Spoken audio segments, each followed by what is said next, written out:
Xaçmaz şəhər 2 saylı tam orta ümumi təhsil məktəbinin ibtidai sinif müəllimi Hümbətova Elnarə Ərəstun qızı dünyasını dəyişib. News 24 AS xəbər verir ki, 42 yaşlı Elnarə Hümbətova bugün günorta saatlarında öz yaşadığı ünvanda qəfil ürək tutması nəticəsində həyatını itirib.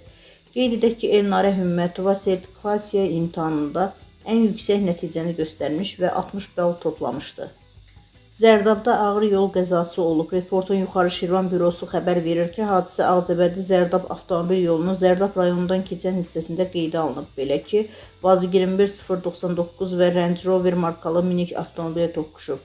Qəza zamanı Vaz 21099-un sürücüsü Abdullayev Azər Cəlaloğlu aldığı xəsarətlərdən ölüb. Hadisə yerinə hüquq mühafizə orqanlarının əməkdaşları cəlb olunub. Qəzanın baş vermə səbəbi araşdırılır. Zərdabda baş verən ağır yol qəzası ilə bağlı sosial mediada geniş müzakirələr yaranıb. Qəzanın ardından Range Rover'in sahibi açıqlama verərək bildirib ki, sükan arxasında özü deyil, əmisi oğlu olub.